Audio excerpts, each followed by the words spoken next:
বাংলাদেশে প্রতিদিন ঘটে যাওয়া গুরুত্বপূর্ণ ঘটনা ও নানা তথ্য নিয়ে আলোচনা এবং বিশ্লেষণে TVN24 নিউজ নেটওয়ার্কের নিয়মিত আয়োজন আলোচনায় বাংলাদেশ অনুষ্ঠানে দর্শক আপনাদের স্বাগত জানাচ্ছি। আমি আশফাক আহমেদ।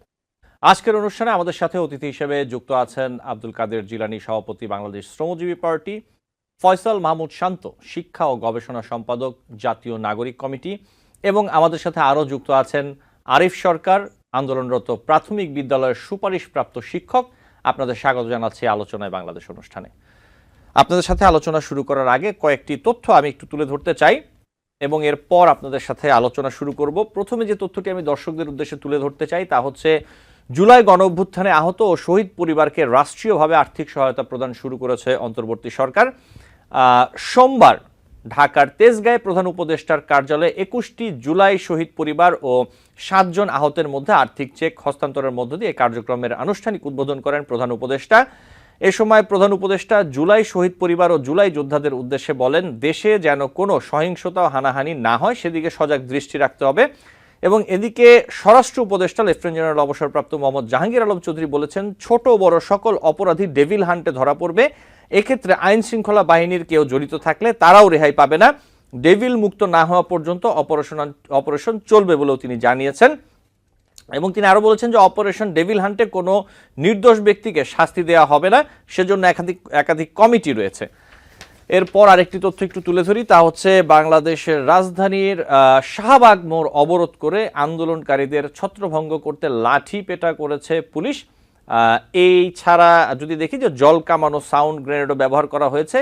নিয়োগ বাতিলের প্রতিবাদে আন্দোলনরত কয়েকজনকে আটকও করেছে পুলিশ। এটি হচ্ছে সরকারি প্রাথমিক বিদ্যালয়ের সহকারী শিক্ষক পদে তৃতীয় ধাপে ঢাকা ও চট্টগ্রাম বিভাগে 6,531 জনের যে নিয়োগের দাবি, এই আন্দোলনকারীরা শাহবাগ মোড় অবরোধ করেন।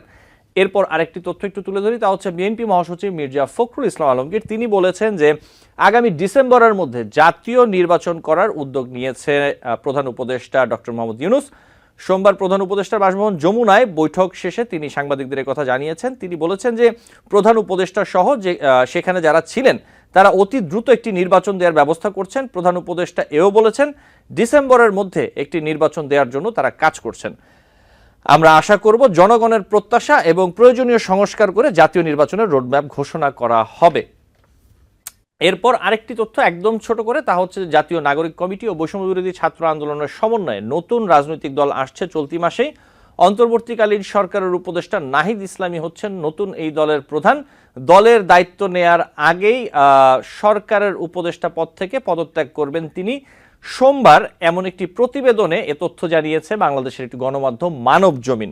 এই ছিল কিছু তথ্য, আমি চলে যাব আলোচনায়। আমি প্রথমে একটু যেতে চাই আরিফ সরকার, আপনার কাছে যেই বিষয়টি নিয়ে আমি একটু তুলে ধরি দর্শকদের সুবিধার জন্য, বোঝার জন্য। আরিফ সরকার, তৃতীয় ধাপের 2023 সালের 14 জুনে নিয়োগ বিজ্ঞপ্তি প্রকাশ হয়, লিখিত পরীক্ষা অনুষ্ঠিত হয় 24 সালের 29 মার্চ এবং এর ফল প্রকাশ করা হয় 21 এপ্রিল এবং 12 জুন ভাইভা সম্পন্ন হয় আপনাদের। পরবর্তী সময় আইন মন্ত্রণালয়, জনপ্রশাসন মন্ত্রণালয়ের অনুমতি নিয়ে অন্তর্বর্তী সরকারের পক্ষ থেকে 31 অক্টোবর চূড়ান্ত ফল প্রকাশিত হয় এবং এতে 6,531 জন চূড়ান্তভাবে সুপারিশপ্রাপ্ত হন আপনারা। এবং যারা সুপারিশপ্রাপ্ত হননি 31 জন, এই 31 জন হাইকোর্টে রিট করেন। এই তো বিষয়টা। এবং পরবর্তীতে কি কি ঘটেছে, কি কি হয়েছে আজকে আপনাদের সাথে, এই বিষয়গুলো একটু বলবেন আরিফ সরকার। জি আরিফ সরকার, আপনি আমাকে শুনতে পাচ্ছেন? জি জি বলুন। জি জি জি জি আমি আপনাকে জি আর বলুন। আরেকটা বিষয় হচ্ছে, আমাদের সাথে ঘটে যাওয়ার সমস্ত ঘটনা আপনি দিয়ে দিয়েছেন। আমার আসলে এখানে নতুন করে কিছু বলার নেই। আমি আসলে যে যে জায়গাটা থেকে বলতে চাই, সেই জায়গাটা হচ্ছে যে আমাদের পরিষ্প্রাপ্ত করার পর 11ই নভেম্বর মন্ত্রণালয়ের প্রাথমিক ও গণশিক্ষা মন্ত্রণালয়ের বিদ্যালয় 2 শাখা থেকে আমাদের একটা প্রজ্ঞাপন জারি করেন। এবং এটা প্রজ্ঞাপন বলতে অফিস আদেশ জারি হয়, যেই অফিস আদেশে বলা ছিল ডিসেম্বরের 5 তারিখে আমরা নিজ জেলায় যোগদান করব এবং ডিসেম্বরের 8 তারিখে আমাদেরকে নিজ নিজ কর্মস্থলে, মানে আমাদের নিজ নিজ জেলায় আমাদেরকে প্রদান করা। এখন এই পদায়নের, মানে এই নোটিশের স্বার্থে এবং এই নোটিশটা দেখার পর থেকে আমরা যারা এই 6,531 জন সুপারিশ হয়েছিলাম, তারা প্রত্যেকেই তাদের ওই কর্মস্থল ছেড়ে দিয়েছে। এবং পুলিশ ভেরিফিকেশন ফর্মে একটা শর্ত ছিল, যদি পূর্বে কেউ সরকারি চাকরি করে থাকেন সেই ক্ষেত্রে তাকে অবশ্যই এনওসি জমা দিতে হবে। অনেকেই যারা 13 গ্রেডের থেকে নিম্ন গ্রেডের চাকরি করেছেন বা চাকরিতে নিয়োজিত ছিলেন, তারা সকলেই ওই চাকরি থেকে অব্যাহতি দিয়ে এনওসি পেপার জমা দিয়ে পুলিশ ভেরিফিকেশনের ফর্ম জমা দিয়ে দিয়েছেন এবং সকল কার্যক্রমই সম্পন্ন হয়ে গিয়েছে। সেই সাথে আমাদের মেডিকেল সার্টিফিকেট, সিভিল সার্জন থেকে জেলার সিভিল সার্জন থেকে আমাদের মেডিকেল সনদ পর্যন্ত আমরা আমাদের সকল কাগজপত্রের সাথে সেট করে আমরা জমা দিয়ে দিয়েছি। তার মানে আমাদের যেহেতু ফল প্রকাশ হয়ে গিয়েছে, ফল প্রকাশ হয়ে যাওয়ার পর সুপারিশপ্রাপ্ত ছিলাম। 31 অক্টোবরে আমাদের ফল প্রকাশ করা হয়েছে। ওই পর্যন্ত আমরা সুপারিশপ্রাপ্ত ছিলাম, কিন্তু যখনই আমরা সকল ধরনের কার্যক্রম আমাদের নিজ নিজ জেলাতে জমা দিয়ে দিয়েছি, তখন কিন্তু আমরা আর সুপারিশপ্রাপ্ত নাই, আমরা তখন সরাসরিভাবে নিয়োগপ্রাপ্ত। এখন এই 6,531 জনের প্রাণের দাবি যে আমাদেরকে এই রাষ্ট্রই নিয়োগপ্রাপ্ত করেছে এবং এই রাষ্ট্রই আমাদেরকে যোগদান দিবে, এবং সেই যোগদানের ফলপ্রসূতিতে আমাদের এই ঘটনাটা এবং এই আন্দোলনটা এত দূর পর্যন্ত গড়ালো। আমরা যখনই ডিসেম্বরের 20 তারিখে, নভেম্বরের 20 তারিখে আমাদের নিয়োগপত্র অনলাইনে ছাড়ার কথা ছিল, ঠিক তার একদিন আগে 19 তারিখে 31 জন রিটকারী, আপনি যেটা বললেন শুরুতে, 31 জন রিটের মাধ্যমে আমাদের এই স্টে অর্ডার দেয় 6 মাসের। এবং আমরা অধিদপ্তরের সাথে পরামর্শক্রমে আমরা এই 6,531 জন সকলে সম্মিলিত ভাবে এটা যেন আমরা খুব দ্রুত যোগদান করতে পারি, এই জন্য আমরা অধিদপ্তরের সাথে একটা পরামর্শক্রমে এবং অধিদপ্তরের অনুমতি ক্রমে আমরা আপিল ডিভিশনে যাই। আপিল ডিভিশনে বেশ কয়েকটা আপিল হওয়ার পরে তারা সময় বেঁধে দেয় যে 25 জানুয়ারির মধ্যে এটাকে নিষ্পত্তি করতে হবে।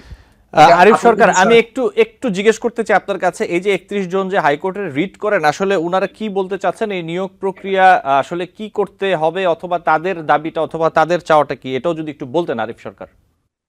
জি জি, ওদের চাওয়াটা হচ্ছে যে এই এই 19-এর যে বিধিমালা, 19-এর বিধিমালার যে কোটার যে বিধিমালা আছে, এই বিধিমালাতে কেন রেজাল্ট পাবলিশ করা হলো জুলাই বিপ্লবের পরে যে কোটা সংস্কার হয়েছে 93 এবং 7, এই 7-এ কেন রেজাল্ট দেওয়া হবে না, তারা এটাকে রিট করে, এই রেজাল্টটাকে তারা চ্যালেঞ্জ করে। জি, এবং ওই চ্যালেঞ্জের এই যে 31 জন রিটকারী যারা হাইকোর্টে রিট করেছেন, তারাও কি আসলে সুপারিশপ্রাপ্ত ছিলেন নাকি তারা ওয়েটিং লিস্টে ছিলেন? তাদের স্ট্যাটাসটা কি আসলে? আসলে তারা সুপারিশপ্রাপ্ত এই 6,531 জনের মধ্যে তারা সুপারিশপ্রাপ্ত ছিলেন না। এখন তারা যদি এই পরবর্তী প্রক্রিয়ায় বা ওয়েটিং এ যদি থাকে, এটা সম্পূর্ণভাবে ডিপেন্ড করবে হচ্ছে অধিদপ্তরের এবং তাদের মেধার যে তালিকা আছে এবং 19-এর বিধিমালা ভিত্তিক যে মেধার তালিকা, মেধার তালিকার উপর নির্ভর করে এবং তাদের মার্কের উপর ডিপেন্ড করবে হচ্ছে তারা পরবর্তীতে প্যানেলে আসবে কি আসবে না সেটার উপর। প্রথম আমি আপনাকে একটা কথা স্পষ্ট করতে চাই এবং ক্লিয়ার করতে চাই, তারা সুপারিশপ্রাপ্ত হয়নি। জি, আরিফ সরকার, আপনি নিশ্চয়ই শুনতে পাচ্ছেন। আমি একটু আপনাকে এখানে যে বিষয়টি আরেকটু তুলে ধরতে চাই, সেটা হচ্ছে যে গত বৃহস্পতিবার ঢাকা ও চট্টগ্রামে সরকারি প্রাথমিক বিদ্যালয়ের যে শিক্ষক পদে, এই যে আপনাদের যেটি, এখানে কোটায় নির্বাচিত হওয়া 6,531 জনের ফল বাতিল করেন হাইকোর্ট। এই কোটা সংশ্লিষ্টই তো আপনাদের এই বিষয়টি এখন যেখানে দাঁড়িয়েছে, নাকি? আসলে শুধু কোটা বলে যদি শুধু কোটা বলে যদি আমাদেরকে এই বিভক্তি করে দেন, তাহলে সমাজ আলোচনা তো আর কি করব ভাই। তাহলে আমি জুলাই এই বিপ্লবের জায়গাটাই সাথে জানতে চাচ্ছি আরিফ সরকার, এই যে কোটার বিষয়টি, এটা আসলে কি কোটা অথবা কি জন্য, মানে এই বিষয়টি একটু পরিষ্কার করবেন দর্শকদের জন্য। আসলে এই বিষয়টা, হ্যাঁ, এই বিষয়টা যদি বলেন তাহলে এই বিষয়টা একদম পরিষ্কার করতে চাই। 2019 যে বিধিমালা প্রণীত হয়েছে প্রাথমিক এবং গণশিক্ষা মন্ত্রণালয় থেকে, সরকারি সহকারী প্রাথমিক বিধিমালা 2019, এবং 2019-এর বিধিমালাতে স্পষ্ট বলা আছে, এটা বিধিমালার 8-এর গতে খুব সম্ভবত বলা আছে যে এখানে নারী কোটা থাকবে 60%, এবং পোষ্য কোটা থাকবে 20%। এবং এখানে সাধারণ পুরুষ, মেধাবী সাধারণ পুরুষের কোটা আছে 20%। এই সব মিলিয়ে এখানে 100%, প্রত্যেকেই 100% মেধাবীদের মধ্য থেকে সরকারি প্রাথমিক বিদ্যালয়ের শিক্ষক জি। এবং এই বিধিমালা পুলিশের বিধিমালা নামে পরিচিত। প্রাথমিক শিক্ষক নিয়োগ মানে প্রাথমিক শিক্ষক নিয়োগ পুলিশ নামে অবহিত করা আছে এটা। আচ্ছা আরিফ সরকার, আমি একটু আরেকটু প্রশ্ন রাখি। এই যে আইন মন্ত্রণালয়, জনপ্রশাসন মন্ত্রণালয়ের অনুমতি নিয়ে অন্তর্বর্তী সরকারের পক্ষ থেকে 31 অক্টোবর চূড়ান্ত ফল প্রকাশিত হয়, অর্থাৎ এই অন্তর্বর্তীকালীন সরকার দায়িত্ব নেওয়ার পরে 31 অক্টোবর এই এই মেয়াদে আসলে এই সময়েই চূড়ান্ত ফল প্রকাশিত হয়, এই তো বিষয়টি। জি জি জি, এই আমাদের এবং আমাদের যৌক্তিক দাবিটা এই জন্য ঠিক হয়ে দাঁড়িয়েছে যে জুলাই বিপ্লবের পর যে সরকার এই দেশে প্রতিষ্ঠিত হয়েছে, এই সরকারই আমাদেরকে সুপারিশ প্রাপ্ত করেছে এবং এই সরকারই আমাদেরকে নিয়োগ প্রাপ্ত করেছে। তাহলে কেন আমাদেরকে আবার বাতিল করা হবে? জি, আরিফ সরকার, আপনাকে ধন্যবাদ। আমি নিশ্চয়ই আসবো আপনার কাছে। ফয়সাল মাহমুদ শান্ত, পুরো বিষয়টি নিশ্চয়ই আপনি দেখেছেন। এর সাথে আমি একটু যোগ করি, যেমনটা আরিফ সরকার বলছিলেন, আমরা যেটি দেখলাম যে এই যে তাদের এই আন্দোলন অথবা তাদের যে দাবি, সেখানে শাহবাগে পুলিশের লাঠিপেটা, সাউন্ড গ্রেনেড, টিয়ার শেল, জলকামান নিক্ষেপের মতো ঘটনা ঘটেছে, অনেকে আহত হয়েছেন। আপনি নিশ্চয়ই দেখেছেন ঘটনাটি। এই ব্যাপারে কি বলবেন ফয়সাল মাহমুদ শান্ত?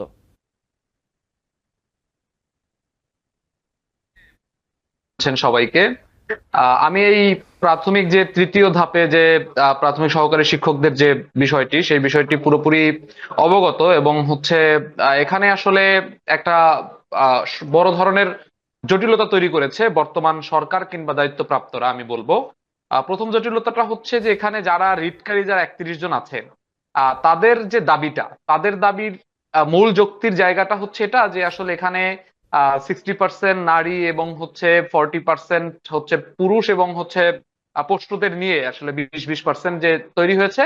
তাদের মূল দাবিটা হচ্ছে যে আসলে এখানে অনেক সাধারণ পুরুষ রয়েছে যারা ওই কোটার ভিত্তিতে, অর্থাৎ 60% যে কোটা, সেই কোটার থেকে অনেকের বেশি নাম্বার আছে। তাদের জায়গাটা হচ্ছে যে আমাদেরকে মেধার ভিত্তিতে যার নাম্বার বেশি তাদেরকে নিয়োগ দেওয়া হোক। এবং তারা যেটা দাবি করছেন যে জুলাই বিপ্লবের পরে আসলে পূর্বের যে 19 সালের যে বিধিমালা, সেই বিধিমালার অনুযায়ী আসলে নিয়োগ হতে পারে না।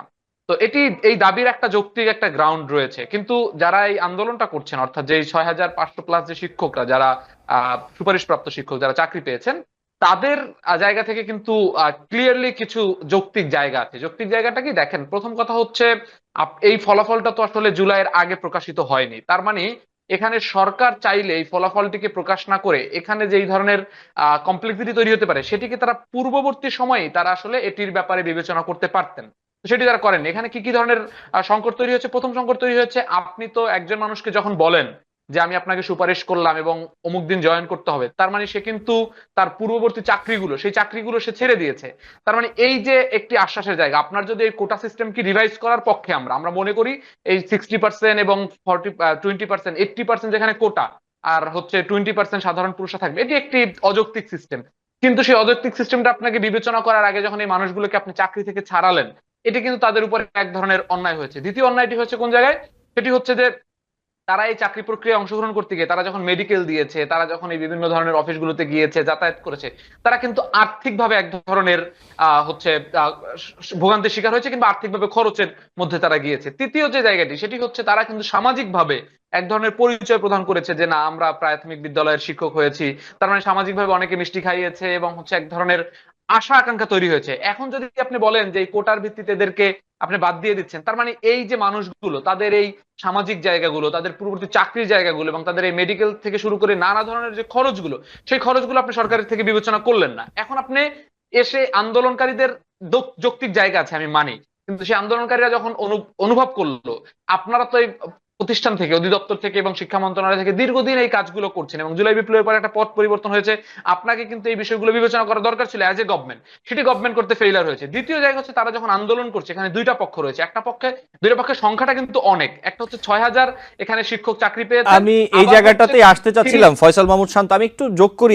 আপনি যে বিষয়টি বলছেন 6531 জন বিপরীতে 31 জন, আমি জানি না সরকারের না, পক্ষ থেকে বিপরীতে অথবা 31 জন না, বিপরীতে 31 জন। এখানে একটা ইনফরমেশন গ্যাপ আছে, সেটা হলো যে বিপরীতে প্রায় 40,000-এর মতো, কারণ টোটাল 46,000 পরীক্ষার্থী এই পরীক্ষাটি দিয়েছে, তার মধ্যে 6,000 সুপারিশ প্রাপ্ত হয়েছে। বাকি যে 40,000 আছে তাদের পক্ষ হয়ে 31 জন রিট করেছে, এবং সেই রিটের পক্ষে আরো 180 জনের মতো বা 170 জনের মতো এই রিটের পক্ষে আবার সাপোর্ট করেছে। তার মানে এখানে কিন্তু 31 জন শুধুমাত্র মামলা করেছে, কিন্তু এই 31 জন মামলা করেছে বাকি 40,000-এর পক্ষ থেকে। তাদের দাবিটা হচ্ছে যে এই 6,000-কে দেওয়া হয়েছে 60%, 20%, 20%, 100% কোটার ভিত্তিতে।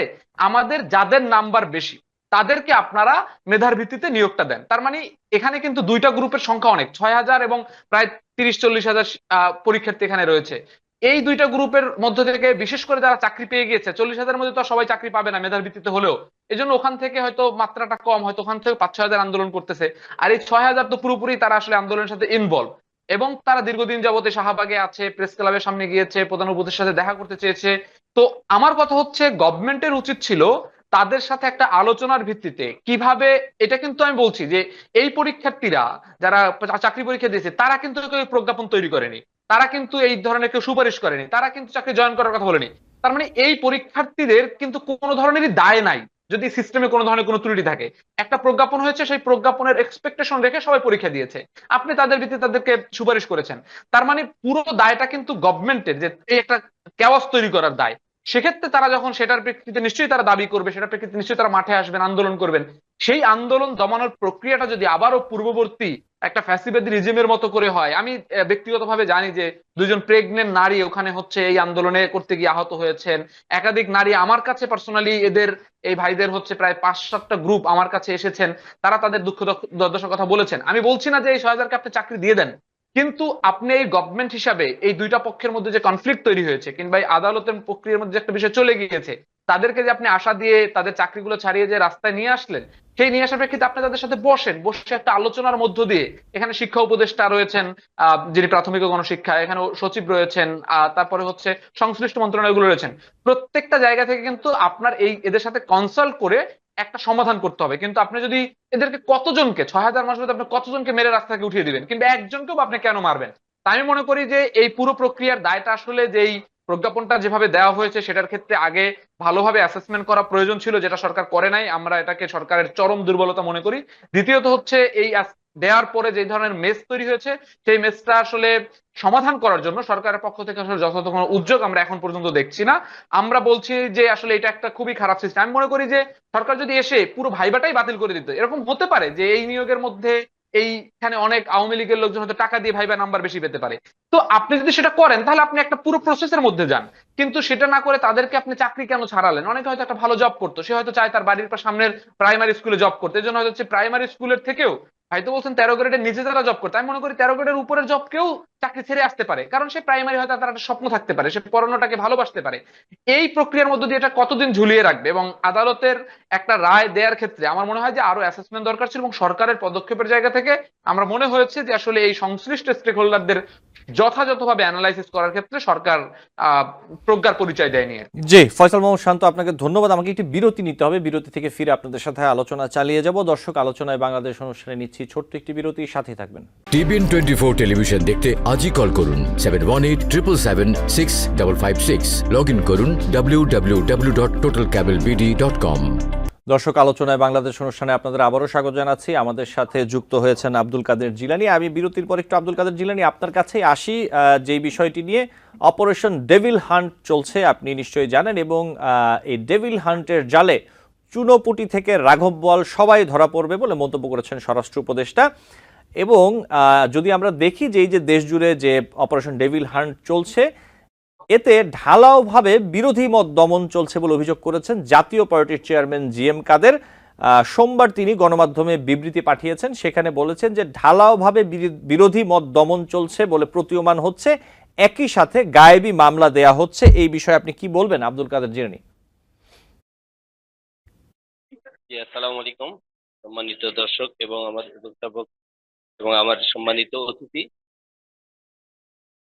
ঢালাও ভাবে বলতে এটা উদীয়মান হয় জাতীয় পার্টির জিএম কাদের সাহেব। আসলে তো ওনারা যে কোনো সময় যে কোনো মানে পরিস্থিতি মোকাবেলা করার জন্য ওনারা তো কখন কোন কথা বলে আসলে ঠিক নেই। আর বিশেষ করে জিএম কাদের সাহেব নির্বাচনের আগে ইতিপূর্বে আমরা যখন দেখেছি বিভিন্ন সময়, উনি বিভিন্ন সময় বিভিন্ন ভাবে কথাবার্তা বলে। আসলে ঢালাও ভাবে বলতে এটা ঠিক নাই। মানে যারা নির্দিষ্টভাবে বা অপরাধী বা বিভিন্ন মানে দুর্নীতিগ্রস্ত বা দুর্নীতি করেছে, অপরাধমূলক কাজ করেছে, তারাই তো এই এটার সাথে সম্পৃক্ত হবে। ঢালাও ভাবে বলতে তো সবাই যারা সৎ নেতা, দেশপ্রেমিক নেতা বা দেশপ্রেমিক, আহ, তাদেরকে তো ঢালাও ভাবে আর করা যাবে না। যারা দুর্নীতিগ্রস্ত বা যাদেরকে ইতিপূর্বে বিভিন্ন সময় দেশ পরিচালনার ক্ষেত্রে বলেন আর রাষ্ট্রের পক্ষে বিপক্ষের কথা বলেন, তাদেরকে অবশ্যই সর্বপ্রথম যেটা করতে হবে সেটা হলো কি, আগে নির্দিষ্ট লক্ষ্য বোঝাইতে হবে, নির্দিষ্ট মানে নেতাকে আগে নির্ধারণ করতে হবে। তারপরে আমি যেটা মনে করি, নির্দিষ্ট ভাবে বা ঢালাও ভাবে না, ঢালাও ভাবে কেন হবে, নির্দিষ্ট ভাবেই তারা এই মানে অভিযানটুকু চালাবে। এবং সাধারণ জনগণের পক্ষে বা সাধারণ জনগণের কাছে কখনোই কোনোদিনও এই অভিযোগগুলো বা অভিযানগুলো চলবে না। যারা তালিকাভুক্ত বা দেশে ইতিপূর্বে যেসব অন্যায় অবিচার দুর্নীতি করেছে, তাদের উপরেই তো এই ইয়েটা অভিযানটা চলবে। তো স্বরাষ্ট্র উপদেষ্টা যে কথাগুলো বলেছেন, সেই কথার আলোকে আমি যেটা মনে করব বা আমি একজন দেশপ্রেমিক হিসেবে বলবো, সেটা হলে এমন ভাবে কোনো কিছু করা যাবে না। দেশপ্রেমিক যারা, তাদেরকে অবশ্যই এটির ইয়ে রাখতে হবে। আর যারা দুর্নীতিগ্রস্ত বা বিভিন্ন সময় অপরাধ অন্যায় অবিচার দুঃশাসন এর সাথে লিপ্ত, দেশ থেকে টাকা পাচারের সঙ্গে লিপ্ত, তাদেরকে নির্দিষ্ট করে আহ, তাদের বিরুদ্ধে অভিযোগটা বা অভিযানটা চালানো সমুদয় আমি জি, উচিত বা আমি মনে করি। আব্দুল কাদের জিলানী, নিশ্চয়ই আমি আপনার কাছে আবারও আসবো সময় পেলে। ফয়সাল মাহমুদ শান্ত, আমি একটু আপনার কাছে আসি যে বিষয়টি নিয়ে জাতীয় নাগরিক কমিটি ও বৈষম্য বিরোধী ছাত্র আন্দোলনের সমন্বয়েই একটি নতুন রাজনৈতিক দল আসছে এই মাসে, যেটি আমরা শুনতে পাচ্ছি। প্রথমে এই বিষয়ে যদি আপনি আমাদের একটু জানান, এবং মানব জমিনের যে রিপোর্টটির কথা আমি অনুষ্ঠানের শুরুতে বলছিলাম, সেখানে বলা হচ্ছে যে উপদেষ্টা নাহিদ ইসলাম তিনি পদত্যাগ করবেন এবং নতুন রাজনৈতিক একটি দলের তিনি প্রধান হবেন। এই বিষয়টিতে আপনি যদি একটু আমাদের বলতেন যে আসলে এমন কোনো সম্ভাবনা অথবা কোনো আলাপ আলোচনা আসলে আপনাদের সাথে হয়েছে কিনা। ফয়সাল মাহমুদ শান্ত। আচ্ছা, ধন্যবাদ। বিষয়টা হলো যে আমি একটু এই জিএম কাদেরের বক্তব্যের 30 সেকেন্ডে বা 10 সেকেন্ডে একটা রেসপন্স দিয়ে আমি আপনার মূল প্রশ্নে ঢুকতে চাই। সেটি হলো যে জিএম কাদের যে কথাটা বলছে, আমি মনে করি যে জিএম কাদেরের এই আলাপটা আসলে একটা ঢালাও আলাপ। কারণ আমরা মনে করি, আমরা একটি গণতান্ত্রিক এবং ন্যায়ভিত্তিক সমাজ প্রতিষ্ঠার জন্য মনে করি, যদি একজন মানুষকেও অন্যায়ভাবে এই অপারেশন ডেভিল হান্টের মধ্যে ধরা হয়, সেটির বিরুদ্ধে আমরা প্রতিবাদ করতে চাই। কিন্তু সেজন্য আমাদের সুনির্দিষ্ট তথ্য লাগবে এবং সেজন্য এই ডেভিল হান্ট অপারেশনের ক্ষেত্রে আমাদের সুনির্দিষ্টভাবে নজর রাখতে হবে। কিন্তু আপনি আওয়ামী লীগের এত নিপীড়ন নির্যাতনের সময় চুপ ছিলেন, এখন এতদিন আবার বলছে যে সরকার আসলে আইন শৃঙ্খলা পরিস্থিতি রক্ষা করতে ব্যর্থ হচ্ছে। আবার যখন সরকার একটা উদ্যোগ নিল, আপনি কোনো ধরনের কোনো প্রমাণ ছাড়া, কোনো ধরনের কোনো স্পেসিফিক ঘটনা ছাড়া আপনার ঢালাও ভাবে বললেন। তার মানে তার কথাটাই ঢালাও ভাবে। এখন মূল প্রশ্নটা হচ্ছে আসলে আমাদের ফেব্রুয়ারি মাসের মধ্যে দল আসা এবং নাহিদ ইসলাম সরকার থেকে পদত্যাগ করে আসলে দলের প্রধান হবেন কিনা, এটি হচ্ছে জায়গা। প্রথম কথা হচ্ছে যে আমরা ফেব্রুয়ারির মধ্যে ইনশাল্লাহ যদি জনমানুষের মধ্যে আমরা যে আকাঙ্ক্ষা পাচ্ছি, সারা দেশে আমরা সংযোগ চালাচ্ছি, আমাদের প্রায় 2-3 লাখ মানুষের মতামত আমরা কালেক্ট অলরেডি করে ফেলেছি, এটা হয়তো আরো অনেক বেশি হবে। তার মধ্যে দিয়ে আমরা যেটা বুঝতে পারছি, সবার মধ্যে দলের আকাঙ্ক্ষা আছে এবং আমরা ফেব্রুয়ারির মধ্যেই, অর্থাৎ ফেব্রুয়ারির শেষ সপ্তাহে ভেরি ভেরি স্পেসিফিক আমরা দল ঘোষণা করতে যাচ্ছি। বৈষম্য বিরোধী ছাত্র আন্দোলন, জাতীয় নাগরিক কমিটি সহ দেশের গণতান্ত্রিক তরুণ নেতৃত্বে আমরা একটা দল ঘোষণা করছি। এটা হচ্ছে প্রথম পয়েন্ট। দ্বিতীয় পয়েন্ট হচ্ছে যে নাহিদ ইসলাম আসলে সরকার থেকে আসার ব্যাপারে কোনো সিদ্ধান্ত হয়েছে কিনা, কিংবা তিনি এসে আমাদের দলের প্রধান হবেন কিনা। আমরা আসলে এই যে নিউজটা, এই নিউজটার ক্ষেত্রে আমরা বলবো যে অনেকটা আসলে এটা একটা ভিত্তিহীন নিউজ। ভিত্তিহীন নিউজ এই অর্থে যে আবার একটা অনুমান ভিত্তিক নিউজ। সেটা হলো যে বাংলাদেশের মানুষের মধ্যে যারা ছাত্র তরুণ নেতৃত্ব, যারা এই বৈষম্য বিরোধী ছাত্র আন্দোলনের নেতৃত্ব দিয়েছে, জুলাইয়ের গণঅভ্যুত্থানের নেতৃত্ব দিয়েছে, তারা একটা দলের হাল ধরুক এবং তারা একটা দল পরিচালনা করুক, সেই আকাঙ্ক্ষাটা রয়েছে। এবং সেই আকাঙ্ক্ষাটা থেকেই অনেকেই হয়তো নাহিদ ইসলাম এখন আর বর্তমান সময়ের বলতে গেলে সবচেয়ে জনপ্রিয় নেতাদের মধ্যে একজন, তিনি একসাথে গভর্নমেন্টে আছেন, আবার এই তরুণ নেতৃত্ব দিয়েছেন। সো সেই জায়গা থেকে অনেকে এক্সপেক্ট করছেন যে নাহিদ ইসলাম আসুক। তো আমরা মনে করি যে নাহিদ ইসলাম সহ সরকারে যারা আছেন বা তরুণ নেতৃত্বে যারা আছেন, তারা যে কেউই এই দলে আসার বিষয়ে বিবেচনা করতে পারেন। আমরা যেই দল গঠন করব সেই বিষয়ে আমরা তাদেরকে সাধুবাদ জানাই। তবে আমরা স্পষ্ট বলেছি যে এই দলটি আসলে কোনো এই যে নাহিদ ইসলাম একজন ব্যক্তি কিংবা অমুক তমুক একজন ব্যক্তি কেন্দ্রিক যে বাংলাদেশে দল তৈরি হয়েছে, সেইভাবে আসলে আমরা একজন ব্যক্তি কেন্দ্রিক দল তৈরি করতে চাই না এবং ব্যক্তি কেন্দ্রিক দল আমরা তৈরি করব না। আমাদের প্রক্রিয়াটা হবে যেই আসতে চায় সে অন্য যে কোনো জায়গায় যদি থাকে, বিশেষ করে গভর্নমেন্টে যদি থাকে, তাকে অবশ্যই সর্বপ্রথম পদত্যাগ করতে হবে।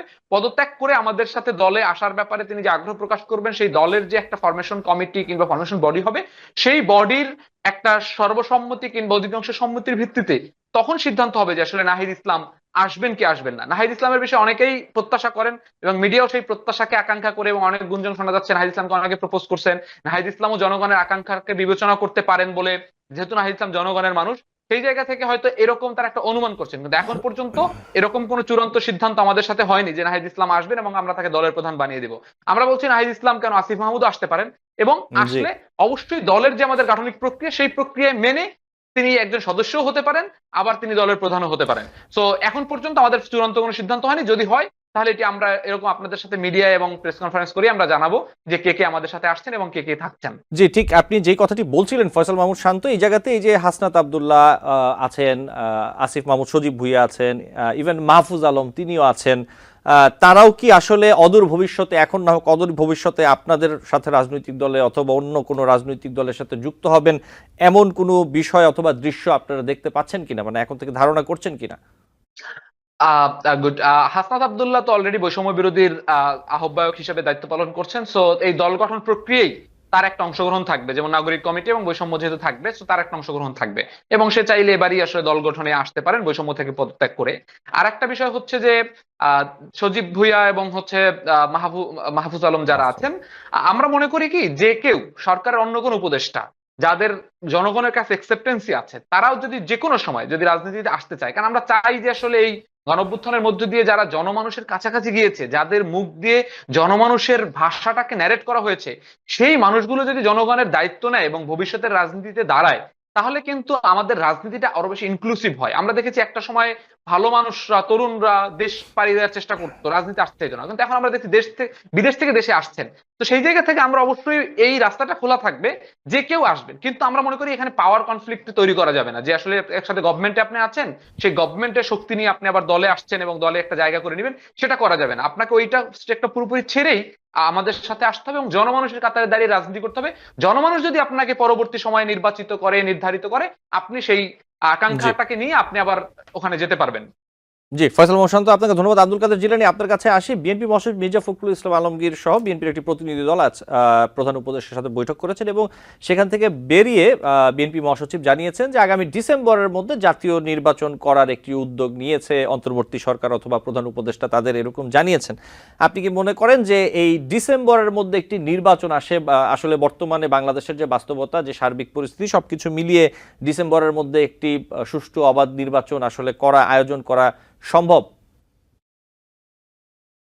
ধন্যবাদ। আমি যেটা মনে করব সেটা হলো কি, আমাদের যেটা স্বপ্ন, নতুন করে আমরা যে 5ই আগস্ট করে দেশকে স্বাধীন করেছি, আমরা বিজয় অর্জন করেছি, চির অম্লান এই ইতিহাসের পাতায় আব্দুল আমাদের কাদের এই জিলানী, বাংলা। আপনার ক্যামেরাটা যদি আপনি একটু ঠিক মতো স্টেবল করে রাখেন, আপনার হাতের ডানে নেন, তাহলে আপনাকে ভালো মতো দেখতে পাবে দর্শক। জি জি জি। জি, এখন জি, ঘটনা হলো, আমি যেটা বলছি সেটা হলো, কোনোভাবেই আমাদের যেই স্বপ্ন, আমাদের যে আকাঙ্ক্ষা, আমাদের সেই ইচ্ছাটুকু পূরণ করতে গেলে আগে সর্বপ্রথম আমাদের রাষ্ট্রের যে সংস্কার প্রয়োজন, সংস্কারটা আগে করতে হবে। নির্বাচন নির্বাচন বলে একটি পক্ষ একদম উদীয়মান, মানে আমরা যেটা দেখছি সেটা হলো তারা পাগল হয়ে গিয়েছে। আজকে 16টি বছর আপনারা কোথায় ছিলেন? 16টি বছর যে আমরা অন্যায়, অবিচার, দুর্নীতি, আমরা যে মহা দুর্যোগের অবস্থায় ছিলাম, তখন তো আপনারা কোনো কিছু করতে পারেননি। তখন নির্বাচন চাননি, তখন আন্দোলন করতে পারেননি। আপনারা ঘরের কোনায় আবদ্ধ হয়ে মুখ দিয়ে বড় বড় বুলি ফোটালে তো হবে না। আপনাদেরকে বুঝতে হবে এই বাংলাদেশের যে দামাল ছেলেরা, যুবক ছেলেরা, যে মেহনতি মানুষদেরকে সঙ্গে নিয়ে মানে সবাই একত্র হয়ে যে একটি দেশকে দুর্নীতিকর দুর্নীতি থেকে একটি কঠিন পাপ পাপাচার একটি মুহূর্ত থেকে যে আমরা এই বাংলাদেশকে নতুন করে স্বাধীন করেছি, আমাদের এই জনগণের প্রত্যাশা, আমাদের এই যুবক সমাজের প্রত্যাশা, আমাদের ছাত্রদের যে প্রত্যাশা, জনমানুষের প্রত্যাশা, সেটি হলো কি, আগে আমাদের এই রাষ্ট্রকে সংস্কার করতে হবে। সংস্কার করতে হবে বিভিন্ন সেক্টরে। সেই সেক্টরগুলো সংস্কার করার পরে যদি আরো সেক্ষেত্রে সময় লেগে যায়, আরো 1 বছর বা 2 বছর যদি সময় লাগে, 3 বছরও যদি সময় লাগে, আমাদের কথা যেটি সেই মোতাবেক কাজ করতে হবে এবং এই কাজটি করবে অন্তর্বর্তীকালীন সরকার।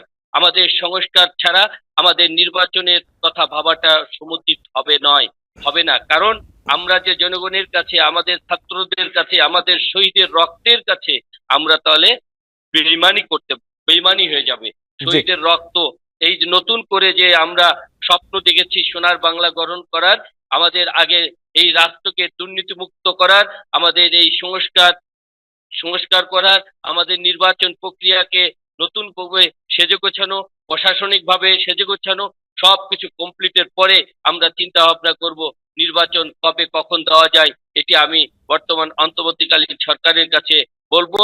এবং সর্বপ্রথম যেটি আবারও ঘুরে একই কথা বলবো, সেটা হলো কি, আমাদের সকলকে আমাদের ক্ষমতার যে চিরস্থায়ী বা ক্ষমতার লোভে এই দেশ জাহান্নামে যাক, আমাদের নির্বাচন দরকার, আমরা ক্ষমতায় যাব, এই স্বপ্নটা মোটে দেখা সমুচিত নয়। বিএনপির নেতা বা মহাসচিব মির্জা ফখরুল আলমগীর সাহেব ডিসেম্বরের মধ্যে নির্বাচন চাচ্ছেন, সেটি 2025-এ ডিসেম্বর হতে পারে, 26-এ হতে পারে, 27-এ হতে পারে।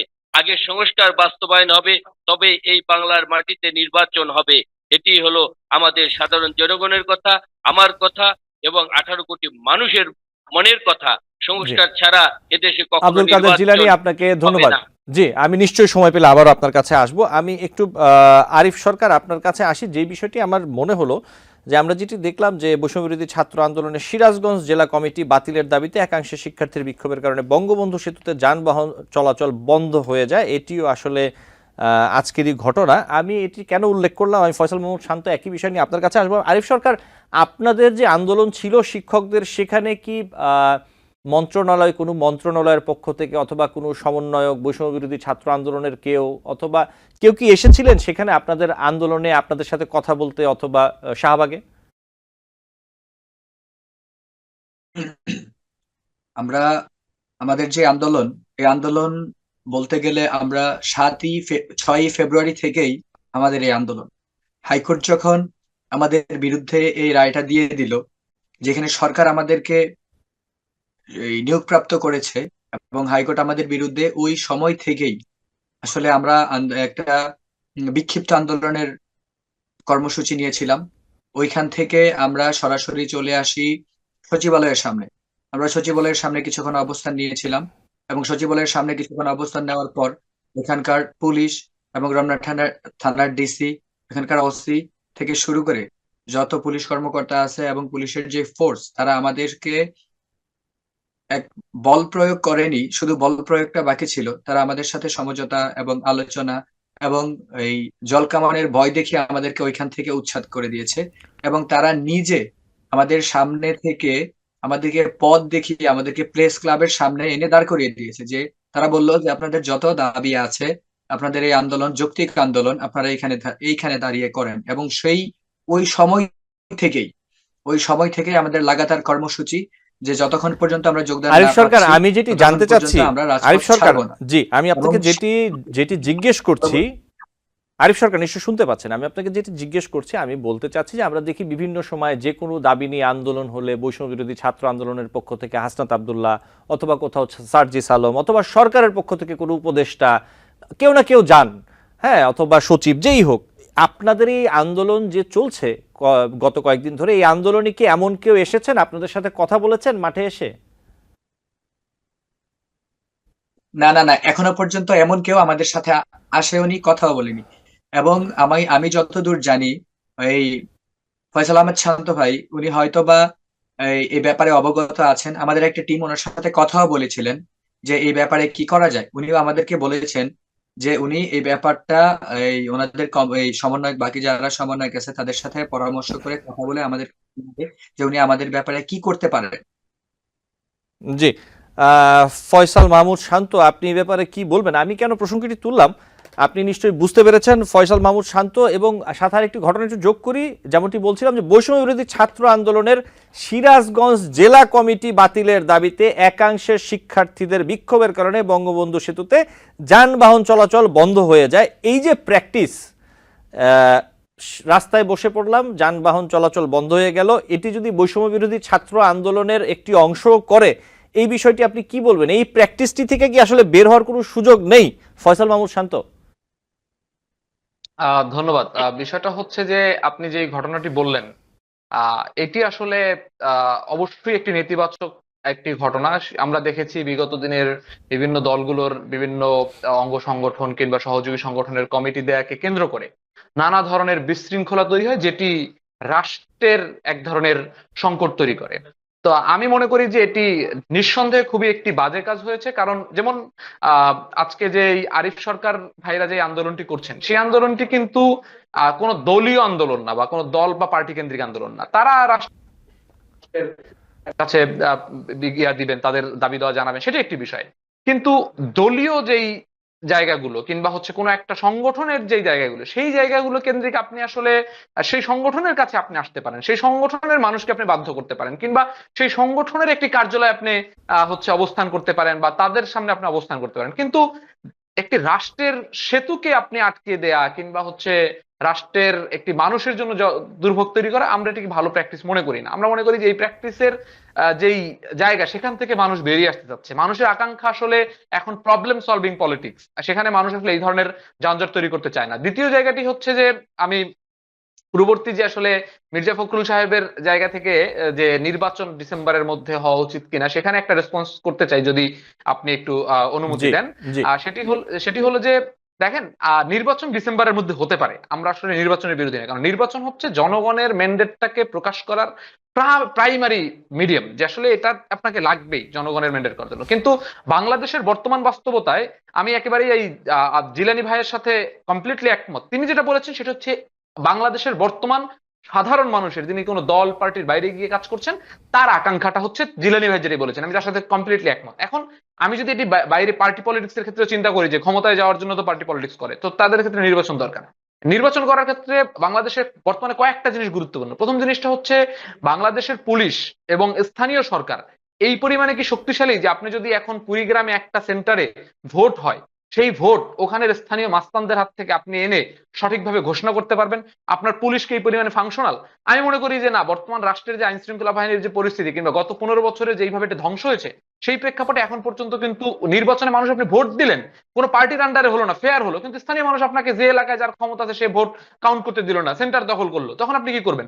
তার মানে এই যে আইন শৃঙ্খলা পরিস্থিতি, এটিকে একটা সিগনিফিকেন্ট লেভেলে এটি ডেভেলপমেন্ট করতে হবে। দ্বিতীয় জায়গা হচ্ছে আওয়ামী প্রশ্নে বাংলাদেশের রাজনৈতিক দলগুলো এবং গভর্নমেন্টের অবস্থান ক্লিয়ার করতে হবে। তৃতীয় জায়গা হচ্ছে এই সংবিধানের প্রশ্নে বাংলাদেশের রাজনৈতিক দলগুলো এবং গভর্নমেন্টের জায়গা ক্লিয়ার করতে হবে। চতুর্থ জায়গাটা সেটি হচ্ছে যে সংবিধানের ক্ষেত্রে জনমানুষের আকাঙ্ক্ষা ফুটিয়ে তোলার জন্য সর্বপ্রথম যেটি দরকার, সেটি হচ্ছে একটি গণপরিষদ নির্বাচন করে আপনি সংবিধানটা তৈরি করেন। সেখানে কিন্তু এই ধরনের জটিলতা নাই, আসন ভিত্তিক সেন্টার ভিত্তিক নাই। সে শুধু গণপরিষদ করবে এবং হচ্ছে সে সংবিধান প্রণয়ন করবে, পরবর্তীতে সেই সংবিধানের আলোকে আপনি নির্বাচন দিবেন। তার মানে যেটা হয় যে আপনার গণমানুষের আকাঙ্ক্ষা হলো, তার জায়গা থেকে স্থানীয় সরকার হচ্ছে বাংলাদেশের মূল সরকার, যারা পুরো দেশটাকে চালায়। সেই স্থানীয় সরকারের জায়গাটা এত ভঙ্গুর অবস্থা আমলারা চালাচ্ছে, মানে আমলারা এত বাজে একটি ব্যবস্থার মধ্যে দিয়ে গত 15 বছর আওয়ামী সরকারকে টিকিয়ে রেখেছে। আপনি স্থানীয় সরকার নির্বাচনটা অঞ্চল ভিত্তিক দেওয়া উচিত। দেওয়ার মধ্যে দিয়ে যেটা হবে, আপনি নির্বাচনে আপনার মাঠের সক্ষমতা টেস্ট করতে পারবেন। জি, আপনার একটা ফয়সাল মেম্বার মাহমুদ শান্ত। ইলেকশন জি সহজ, কিন্তু আপনি যখন একটি এমপি ইলেকশন, সরকার যদি আপনার ভুল নির্বাচনে নির্বাচিত হয়, সেটি কিন্তু আমাদের এই মানুষকে আবার 15 বছর কিংবা 30 বছর ভোগাবে। তো নির্বাচন ডিসেম্বরে হতে পারে 25-এরও কিংবা হচ্ছে 26-এরও, কিন্তু তার আগে সিগনিফিকেন্ট কয়েকটা জায়গায় আমাকে আমূল পরিবর্তন জি ফয়সাল মাহমুদ শান্ত, জি আপনাকে ধন্যবাদ। এই বিষয়গুলো নিয়ে আসলে এগুলো আরো অনেক আলোচনার বিষয় রয়েছে, নিশ্চয়ই আমরা অন্য কোনো দিন এই বিষয় নিয়ে আপনার সাথে এবং আপনাদের অনেকের সাথে আলোচনা করব। একই সাথে আব্দুল কাদের জিলানী এবং আরিফ সরকার, আপনাদের দুজনকে আন্তরিকভাবে ধন্যবাদ জানাচ্ছি আজকে সময় দেওয়ার জন্য। আপনারা সবাই ভালো থাকবেন, নিশ্চয়ই অন্যদিন আপনাদের সাথে কথা হবে, দর্শক আপনাদের মূল্যবান মতামত শুনতে পাবেন। দর্শক, আলোচনায় বাংলাদেশ অনুষ্ঠানে আজ এই পর্যন্তই। পরবর্তী অনুষ্ঠান দেখার আমন্ত্রণ জানিয়ে বিদায় নিচ্ছি।